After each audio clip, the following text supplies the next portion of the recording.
السلام علیکم دوستو، کیسے ہیں آپ سب؟ امید کرتا ہوں کہ بالکل خیریت سے ہوں گے۔ آج ہم بات کریں گے کہ اللہ کا دشمن ہمارا دوست کیسے ہو سکتا ہے۔ ایک دفعہ حضرت امیر معاویہ رضی اللہ تعالیٰ عنہ آرام فرما رہے تھے تو کسی شخص نے آپ کو اٹھا دیا۔ آپ بیدار ہوئے تو ادھر ادھر دیکھا، کوئی شخص نظر نہیں آ رہا۔ تھوڑی دیر بعد آپ کو کونے میں شخص ایک نظر آیا جس نے اپنے منہ پر نقاب اوڑھا ہوا ہے۔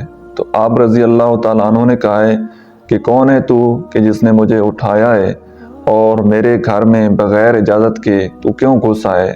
تو اس نے کہا ہے کہ جی میں مشہور زمانہ ابلیس ہوں اور میں نے آپ کو اس لیے اٹھایا ہے کہ آپ کی نماز کا وقت نکلتا جا رہا ہے، آپ کی نماز کہیں قضا نہ ہو جائے۔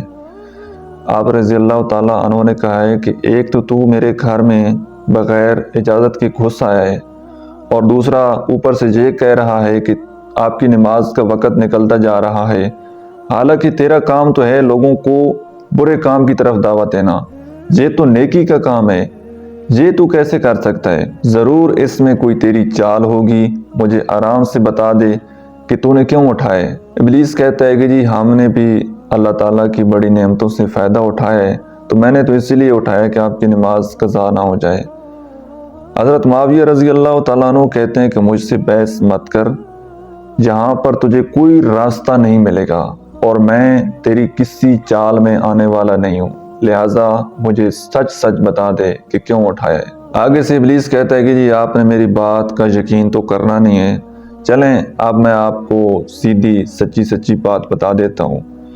میں نے آپ کو اس لیے اٹھایا ہے کہ آپ کی نماز قضا نہ ہو جائے، کیونکہ اگر آپ کی نماز قضا ہو جاتی اور آپ بعد میں اٹھتے تو دنیا تاریک ہو جاتی، اور جب آپ نے پھر گڑ گڑا کر رونا تھا اللہ کے سامنے تو آپ کو ایک نماز کی بجائے 100 نمازوں کا ثواب مل جانا تھا۔ تو میں یہ کیسے برداشت کر سکتا ہوں کہ آپ کو زیادہ نیکیاں ملیں؟